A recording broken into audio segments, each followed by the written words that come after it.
Pues ahí está el amago, las amenazas constantes, cada vez más frecuentes de Donald Trump. Y lo que vendrá lo podemos prever, aunque es aún incierto, a partir del 20 de enero, cuando vuelva a la Casa Blanca, seguramente esta será la tónica. El asunto es qué va a hacer México, con qué estrategia va a responder, en qué tono va a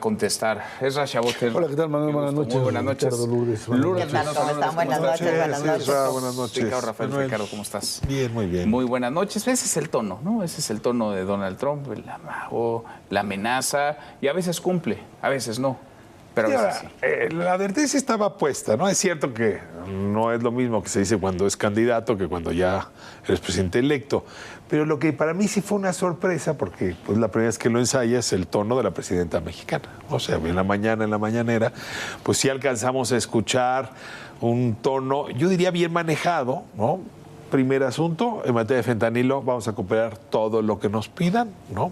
En segundo, pues ya lo había mandado decir, con respecto a China estamos dispuestos a tomar medidas si nos acusan con argumentos verdaderos, no con falaces, pero también, pues diciendo claramente, para cooperar no hay que amenazar, ¿no? Y de paso, un poco el tema de los aranceles pegan de los dos lados y aunque a lo mejor no pegan a la economía de Estados Unidos como un todo, si en México ponemos los aranceles, de allá para acá sí, pero de aquí para allá no es al todo, sí a empresas muy importantes estadounidenses que además habrían apoyado a Donald Trump en su campaña, ¿no? Sí. Entonces, me parece que la presidenta logró encontrar un tono y pues vamos a ver ¿cuántas veces nos echamos el round de un lado y del otro? ¿Te gustó? ¿Te parece que fue? A ver, me parece que estuvo muy bien pensada. Me parece que los argumentos estuvieron bien colocados, porque más guardan matices, ¿no? Fentanilo sí, la cooperación también, no así, no con estas amenazas. Creo que estuvo bien construir el mensaje. Se pone la presidenta, además, en la primera línea, ¿no? De respuesta. ¿Cómo lo ves tú eso? Yo creo que,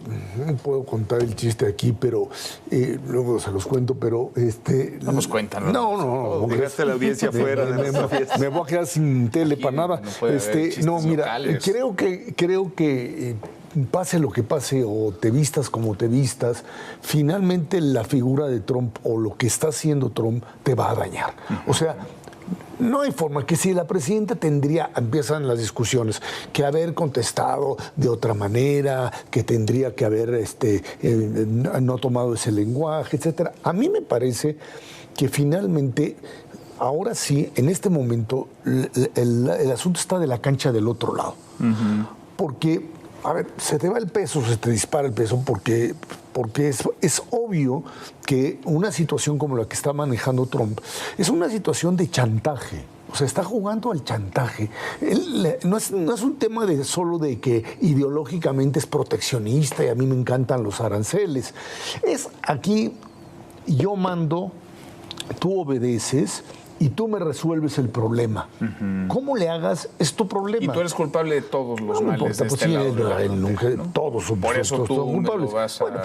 Ha culpado a todos en todo esto. Yo creo en ese sentido que pues sí habría que estar bien preparados, pero nos queda claro que pues si no hay quien le ponga diques allá, que fue lo que pasó en la primera revisión del TEMEC, o del TLC en el TEMEC. Si no hay quien le diga, o lo haga consciente del desastre que esto sería para los Estados Unidos, porque el tema chino sí es un tema muy difícil de manejar. China no invierte en México, China trata de meterse a los Estados Unidos a través de México. Entendemos esa dinámica y que haya molestia de un lado o de otro. Ahora, también de este lado, pues tienes problemas serios, ya echaste el IFETEL, ya te vas a echar al INAI, a todos los autónomos, sí. Y allá esto, el tema energético. Entonces, esto es un juego de poderes. Me parece que desgraciadamente es pasar del diálogo, la negociación, al garrote, que es lo que Trump. Bueno, ni siquiera habíamos empezado el diálogo, todavía, ¿no? Mucho menos la negociación. Lourdes, ¿cómo la ves? Todavía no es presidente Donald, o sea, bueno, ya es el presidente electo, pero pues todavía no toma la investidura. Y yo, a diferencia de Ricardo, a mí no me gustó la contestación de la presidenta Sheinbaum. Claramente vimos ayer a Fitch decir que nos estaba bajando la calificación y que la perspectiva es negativa. Hoy Moody's hizo lo propio. Todo el mundo, bueno, Citibanamex también dicen que vamos a crecer el 0.01%, por ahí más o menos. Entonces, la perspectiva de México para todos los economistas es negativa. No vamos por un buen camino. Y que la presidenta dice, ay, pues si es de aranceles contra aranceles, pues sí, nada más que dijimos. La semana pasada, pues decimos allá, son 300 millones de norteamericanos, aquí tenemos más o menos 130 millones de mexicanos, nada más que cuánto es nuestra economía contra la economía de ellos. Y sí, a nosotros, si a ellos les da catarro, si a nosotros sí nos da neumonía. O sea, tú dices ponerte al tú por tú no es buena idea. De esa manera. ¿Cuál habría sido una buena respuesta desde tu óptica? Híjole, lo que pasa es que decir que ella tiene otros datos y que se los va a explicar, pues claramente sabemos que Donald Trump es un populista y la semana pasada también le quiso decir lo mismo a Trudeau en el G20 y Trudeau inmediatamente le contestó y le dijo, así no estamos jugando. Ya van 2 provincias en Canadá que dicen que nos van a sacar del TLC si seguimos por este camino y no les importa. Ellos desde el extranjero dijeron, la reforma judicial no se ve bien, no pinta bien. ¿Por qué? Porque vas a acabar 2 poderes, van a acabar con otro. No está bien. ¿Y qué dijeron? Nosotros tenemos otros datos. Pues cuando le mande su carta con otros datos, vamos a ver qué hace Donald Trump, pues reírse y guardarla, ¿no? Ahora, siempre está la tentación, además en una época donde el espectáculo político demanda la presencia de personajes, de personalizarlo todo, ¿no? Es decir, de asumir que esto es un problema entre Donald Trump, la personalidad de la presidenta Sheinbaum, la personalidad del gobernador de Ontario o de la gobernadora de Alberta. Pero la verdad es que sí tendríamos que aceptar, si quitamos a los personajes, no quiere decir que no tengan peso, pero es que algo está ocurriendo, incluso si los quitas, y es que se desajustaron las expectativas. O sea, creo que de aquel país que en 94 logró fusionar expectativas con Canadá y con Estados Unidos en la época de Salinas de Gortari, ¿no? De aquel país que de alguna manera logró ajustar las expectativas en 2017, hoy traemos expectativas desordenadas y creo que puede haber posibilidades de volverlas a ordenar, porque más allá de las expectativas, Norteamérica se necesita. A ver, lo digo muy rápido y muy puntualmente, y esto pues los especialistas en comercio exterior te lo advierten. Si hoy Estados Unidos, su economía, le quitáramos, no un día sin mexicanos, un día sin productos mexicanos, o sea, le quitaras a su industria automotriz, a la aeronáutica, al campo, en fin, le quitaras los productos mexicanos, la revientas. Los carros no andan, hay piezas que ya solamente se hacen aquí. ¿Por qué hace mucho a los gringos les convino que se hicieran aquí? Ahora paso al tema migratorio, ¿no? Esta idea de que todos los migrantes, lo decía hoy el LA Times en su portada, ¿no? Sí, es un desastre para la economía estadounidense que le cierres la llave a la posibilidad de tener la mano de obra migrante. Lo que necesitas es ordenar. Entonces, de pronto, lo que va a pasar, la impresión que yo tengo es que va a ser un año muy incómodo, muy estorboso, muy cansino, de reacomodo de expectativas. Pero más allá de Trump, de Sheinbaum, de Trudeau, del que venga después de Trudeau, los 3 países van a converger. Es imposible el divorcio. Sí. Yo quiero pensar eso. Pues a ver, a menos la que lógica y los argumentos, la razón dicen eso. No sé si esos argumentos, esa lógica y esa razón vaya a pesar. Pero ahí tiene toda la con Donald Trump en la Casa Blanca. El problema es la irracionalidad del juego político. O sea, es una estupidez así enorme suponer que Estados Unidos puede regresar otra vez al modelo de America First y yo me cierro y vamos a competir y acuerdos bilaterales. Lo que pasa es que esta narrativa se volvió tan popular que hasta Canadá, hay que recordar, Canadá hace 8 años, cuando empezaba Trump, estaba Trudeau, si no me equivoco, y fue a decirle a López Obrador, vámonos juntos, porque este loquito, quién sabe. Era un Trudeau en ascenso, es un Trudeau. Ahora es un Trudeau. Hoy Trudeau no ganaría su elección. Entonces hoy Trudeau dice, ¿qué es lo que le dice a Trump? Le dice básicamente, oye, a mí no me metas, porque yo ni fentanilo ni migrantes. No somos iguales, a mí no me compares. Sí que no somos iguales. Con México. Pero creo que en ese sentido, el problema radica el gran peligro radica, así como aquí, decía Lourdes, el poder de todo el sistema en una persona o en un solo poder, pues en la Unión Americana va a estar igual. O sea, tienen el control de la presidencia, por supuesto, tienen la Cámara de Representantes y tienen el Senado. Ahora, en esa lógica se estarían dando balazo en el pie si, sí, claro que si sí. rompen con un acuerdo comercial. comercial. Claro que sí. Tan positivo para ellos como para México. Yo insisto, te insisto, sí sería lo más lógico, pero un Trump que viene a la venganza ahora sí que en un reloaded como tal, puede cometer barbaridad y media, y en medio de ese juego te puede hacer un daño enorme por cuestiones simbólicas, incluso de querer mandar, ¿qué quieres? 100,000 deportados de un día para otro. Y cerrar empresa acá y hacer eso. ¿Qué es lo que él hace? Puede pesar más el tema migratorio, seguridad, esta narrativa, que los argumentos, las cifras, el dato económico. Con otro presidente sí lo vería con Trump. Pero es que nada más están hablando de lo que puede hacer Trump, pero lo que nosotros estamos haciendo, o sea, claramente sí ganaron la elección y nadie está diciendo que Morena no la ganó la elección. 54-46, son 8 puntos. Tampoco es tanto. 8 puntos en el Congreso, dices. No, porque en la presidencia fue 2-1. Sí, ¿no? No, la presidencia fue 2-1. Ellos, o sea, terminaron 54-46 Congreso y ellos se cooptando a otros institutos se dieron una sobrerepresentación que no es real.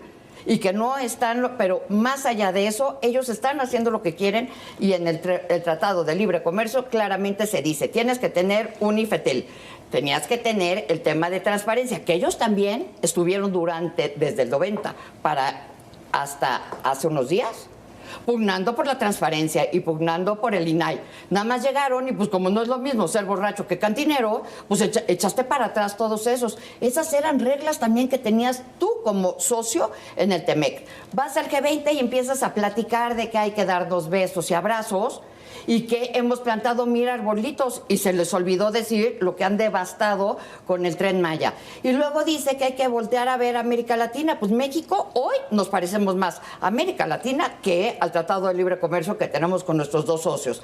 México está incumpliendo con ellos lo que teníamos. Ahora, Donald Trump no está hablando de nada de eso, ¿eh?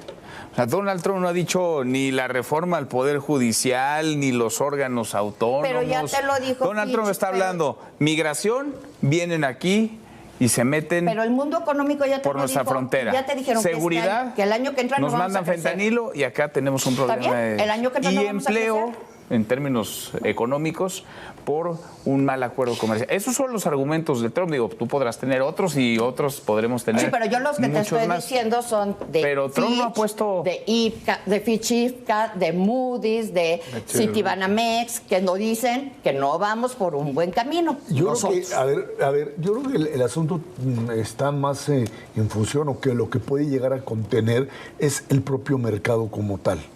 O sea, que lo obligue finalmente a Trump a evitar este tipo de cosas y que, por supuesto, el gobierno mexicano pueda responder.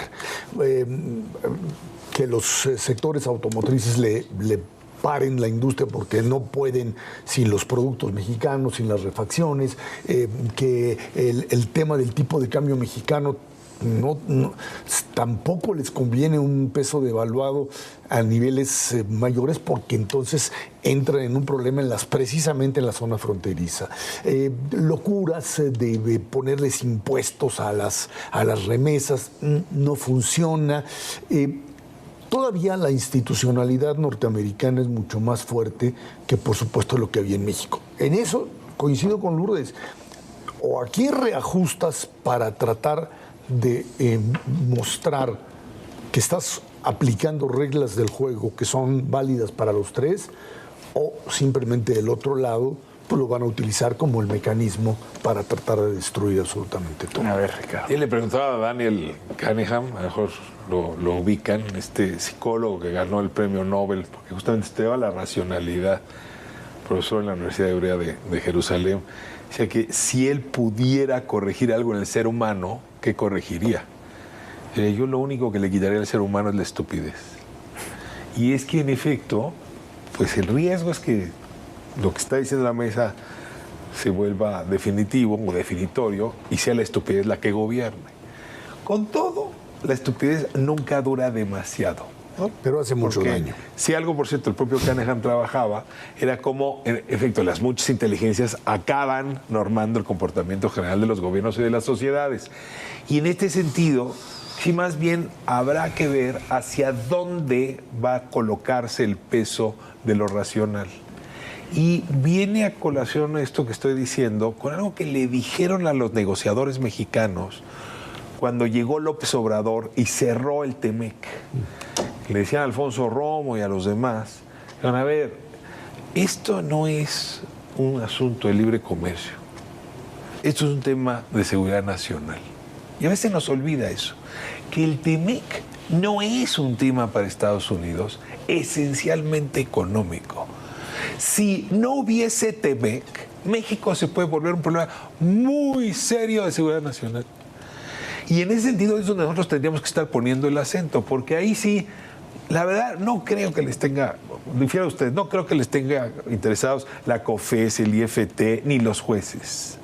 Pero la frontera con Chiapas y el desastre que tenemos, el control de la familia michoacana del Estado de México, el paso del fentanilo por Sinaloa y Sonora, es decir, las organizaciones terroristas, porque nos encanta decir que no son terroristas, la guerra de baja intensidad que hay en este país, la mitad del territorio tomado, eso sí que lo estoy preocupado. Y yo creo que es ahí donde él va a poner todo el acento, es o nos arreglamos por un tema de seguridad nacional para Estados Unidos o los reviento en todo, ¿no? Y yo nada más quiero decir una cosa. A Trump sí le interesa el tema de los chinos. ¿Y qué creen? Nosotros tenemos a Time Ceramic, una empresa china que llegó ilegal, que no está cumpliendo con todas las normas que tiene que cumplir, y se trajo a chinos de indocumentados. Y entonces también va a empezar por ahí, porque están haciendo un uso ilegal del agua de Apan, que es un pueblo originario, y además de todo, pues sí son chinos y se están acabando con la industria de cerámica. Rápidamente,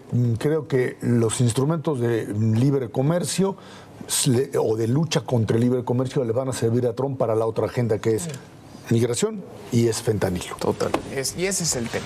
Esa es la agenda de Donald Trump. Se lo dijeron muy claro. Es a propósito de la Seguridad Nacional. Esa es la agenda. Gracias, Ricardo. Lourdes, gracias, César. Muchas gracias. Hasta mañana. Pásenla bien.